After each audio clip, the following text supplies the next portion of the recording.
Alright mga ka-champion, so again, paldo-paldo na naman po tayo dito sa ating Euro-Pound day trade update.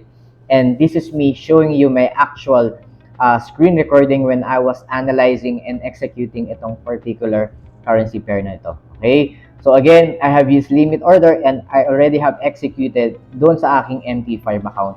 So for me, I have put some comments here para makita nyo, and I am frequently changing time frames para makita nyo that this is a live running trade from my long perspective na to. Okay?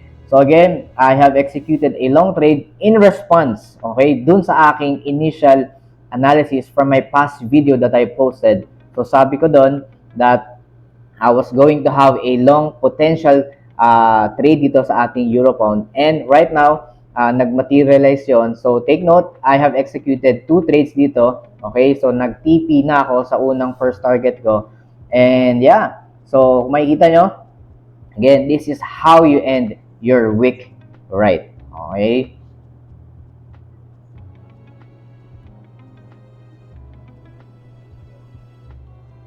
So, nga pala, if you want to be part of our growing community, you may want to check out our 90-day Forex one-on-one mentorship program.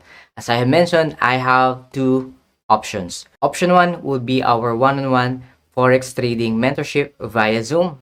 So for option 2, if you have difficulties in your schedules, again, I have managed to create masterclass recorded lessons so you can still learn the TFP champion system at your own pace. So there is no excuse. Again, everyone can learn the TFP champion system.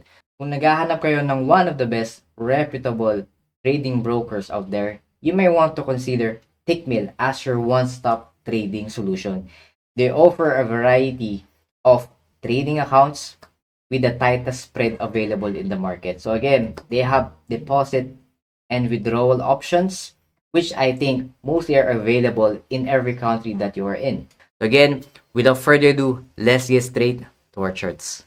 Tandaan nyo, hindi pa nangyayari yung correction. Hindi pa nangyayari, wala pa akong point na pwedeng i-connect dito sa sa trendline support. So ibig sabihin yan, it is not wise na bumili pa. So we're just mapping out yung mga potential moves na pwedeng kapag nagkaroon tayo ng correction, okay, mag-bounce dito, okay, so pwede ko nang i-connect yan, and pag nabasag tong trend resistance, yan yung gusto natin. This would be our buy HPT as a setup. Okay, di ba? So, kaya sinasabi ko na potential buy setup to dahil nga nag-exhibit na yung mga clues one by one. So, una pa lang yung counter trend resistance, and I would have to wait and be patient na mag-materialize tong setup.